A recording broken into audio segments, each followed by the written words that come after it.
A Difference in Temperament by Daphne du Maurier.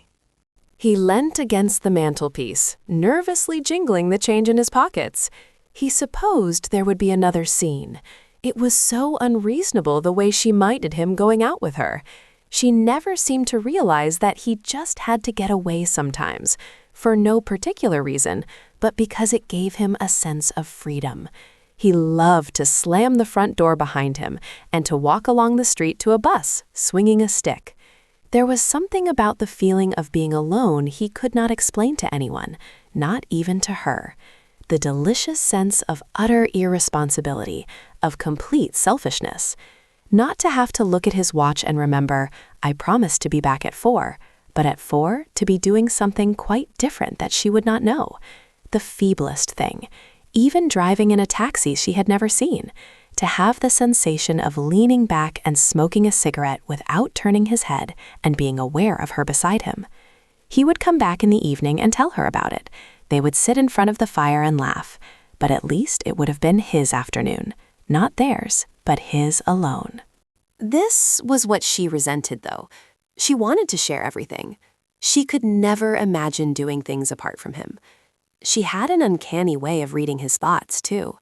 If he was thinking of something that had no connection with her, she would know it at once. Only she exaggerated it in her mind. She would immediately think he was bored with her, that he did not like her anymore. It wasn't that, of course. It wasn't that at all. Naturally, he loved her more than anyone in the world. In fact, there literally did not exist anyone but her. Why did she not realize this and be thankful?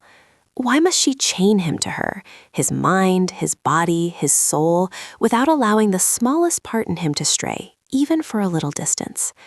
She should understand that he would never go far. He would never go out of her sight, metaphorically, but surely just to the top of that hill, to see what was on the other side. No, even this she must share with him. Don't you see, she would explain, that when I see anything or do anything, there is no joy in keeping it to myself. I want to give everything to you. If I am alone and I see a picture that I love, or I read some passage from a book, I think to myself, there is no meaning in this unless he knows it too. You are such a part of me that to stand alone leaves me dumb, without speech, without eyes. A tree with hatched branches, like someone with no hands.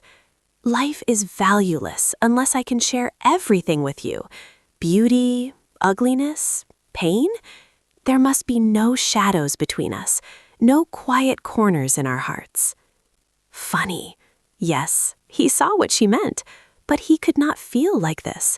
They were on different planes. In the universe, they were 2 stars, she far higher, burning with a steady light, but he flickering, unsteadily, always a little ahead, and in the end, falling to earth, a momentary streak in the sky. He turned to her abruptly. I guess I'd better go and have lunch in town today, after all. I promised that chap I'd see him again before he leaves, and I don't want to offend him. I'll be back early, of course. He smiled a shade too sincerely. She looked up from the letter she was writing. I thought you had arranged everything the last time you were together. Yes, more or less, but I feel I ought to see him again, just once. It's a good opportunity today, don't you think? I mean, we weren't going to have done anything. You're busy. He spoke easily, naturally, as if there was no question of her minding. She was not deceived, though, not for a moment. Why was he never frank with her? Why not admit that he was no longer content to be with her, but must go out and seek any sort of distraction? It was his reticence that hurt her, his refusal to speak the truth. Like a wounded animal, she spread out her claws to protect herself. You enjoy his company so much when you have only known him for 3 weeks? Her voice was hard and metallic. He knew this voice. Darling, don't be ridiculous. You know I don't care a damn whether I see this fellow or not. Why do you go then? There was no argument to this. He yawned self-consciously and avoided her eyes. She waited without saying a word. He pretended to lose his temper. I've told you I don't want to offend him. It's a bit thick. There's always the same old argument whenever I go out. Good God, it's only for a few hours. If you had your way, you'd leave me without a friend in the world. You seem to be jealous if I speak to a dog. Jealous? She laughed contemptuously. He had misunderstood her again. As if she could possibly be jealous of the people he knew. It would be different if there was someone worthwhile, but this careless, selfish way he left her for anyone, for some creature he might not even see again. She despised the weak manner in which he shifted responsibility from himself. Go then, she said, shrugging her shoulders, since it pains you to hurt a comparative stranger. I'm glad you've let me know. I shall remember in future. Perhaps you've forgotten that last Monday you promised this sort of thing would never happen again. I realize now that I can't depend on you at all. I've been making rather a fool of myself over you, haven't I? Well, aren't you going? Her eyes were cold. She had wrapped herself in a sheet of armor. He turned his back and looked out of the window. Charming little scene for nothing at all. He laughed lightly. It's pleasant, isn't it, living like this? Makes such an attractive atmosphere in the house. Scarcely a day passes without some sort of discussion, does it? He rocked backwards and forwards on his heels, whistling a tune. He knew that every word tore at her like a knife. He was pleased. He wanted to hurt her. He didn't care. She sat quite still, pretending to do accounts on a piece of paper. Calmly, dispassionately, she wondered why she loved him. His cruel, selfish nature, the way he took everything from her and gave nothing in return. If he would only realize that the smallest touch of recognition from him, the faintest sign that he would give up something unimportant for her sake, would send a flood of warmth to her heart. He did nothing. She felt herself drawing farther away from him, a lonely figure in an imaginary train, a gray shadow in a world of shadows. There was no one even to wave goodbye. He watched her out of the tail of his eye. Why must she always parade her suffering before him? Not openly, not something that he could get hold of and flaunt in her face, but quietly, with the resignation of a martyr. A tear ran down her cheek and fell onto the blotting paper. Oh, hell. He wasn't going to stand for it. It was damn selfish of her, spoiling his day. Look here, he started, as if nothing had happened. It's too late to put the whole thing off now. If you'd said something earlier, naturally I'd have done so. I won't be long, I promise. I'll be back soon after lunch. Surely this was a compromise. He was going out of his way to be nice to her. He waited to see how she would take it. Don't forget your coat. There's a bitter east wind, she told him, and went on writing. He hesitated a moment, wondering what to do. Did that mean everything was all right? No, he knew her too well. She would suffer the tortures of the damned until he returned. She would imagine every sort of accident.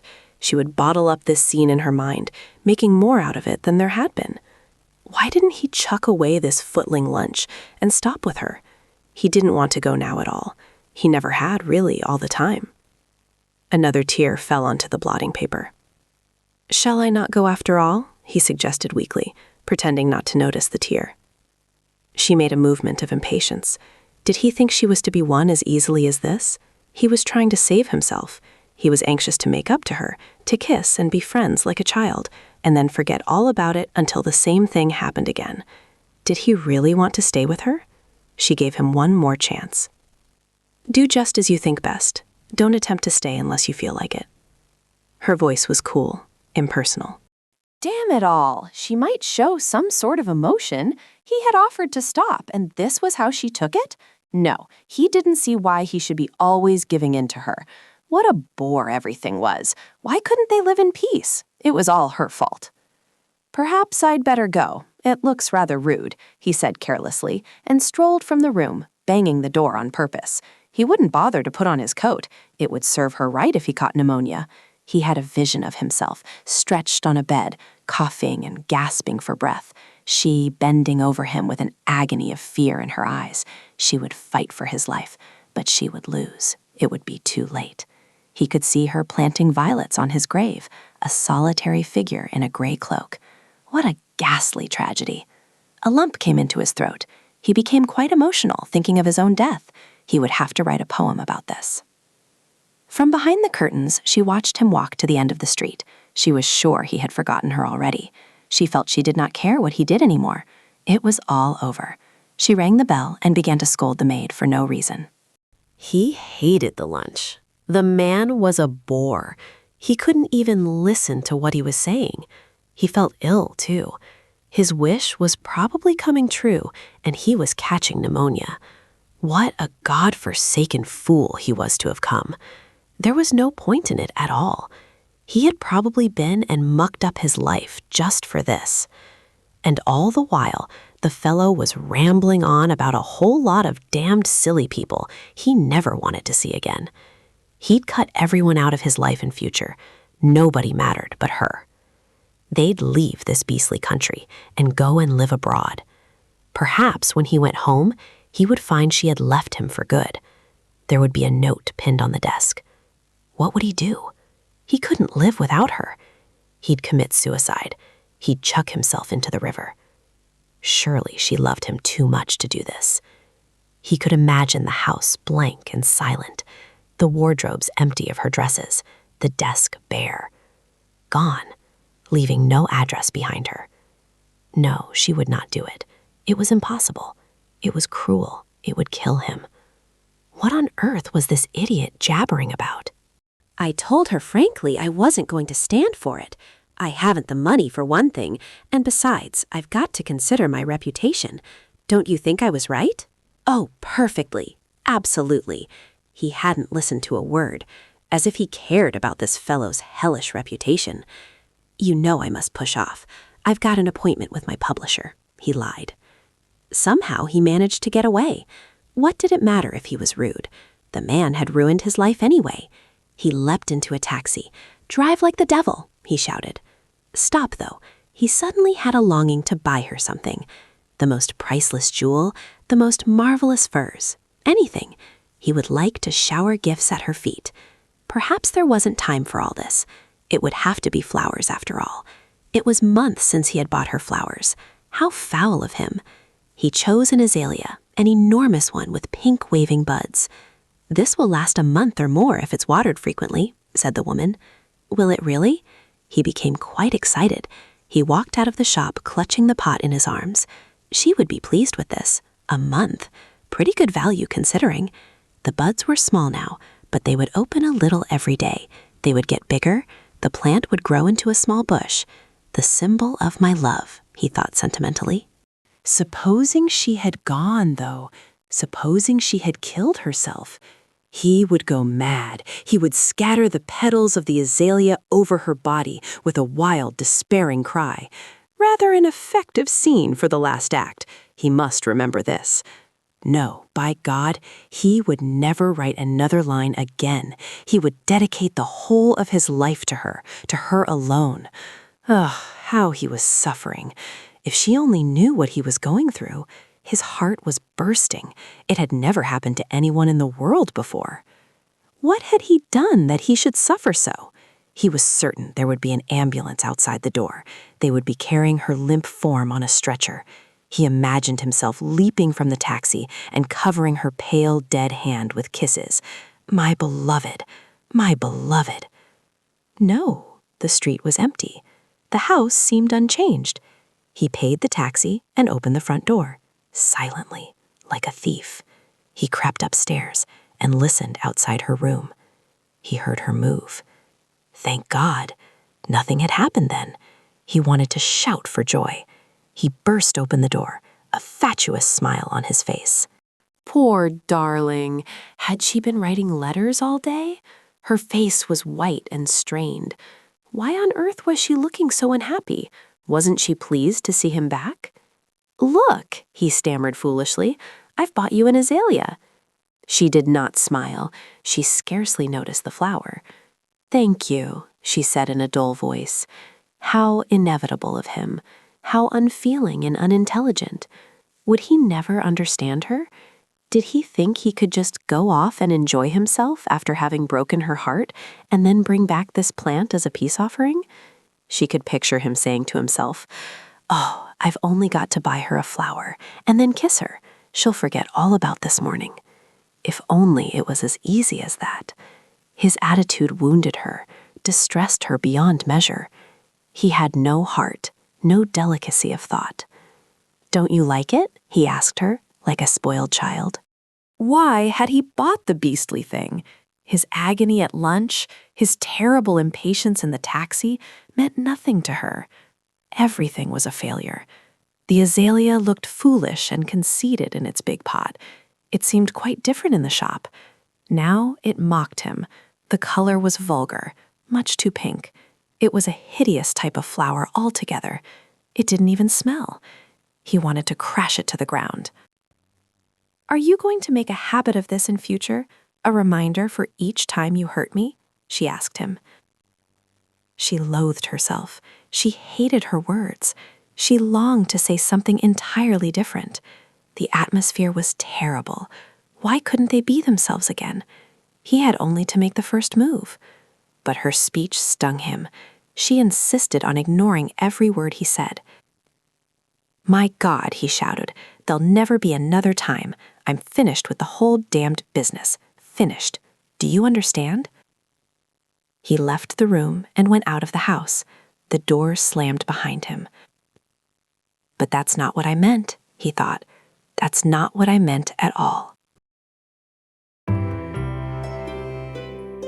You are in the Silver Library. If you enjoyed the experience, like and subscribe for more.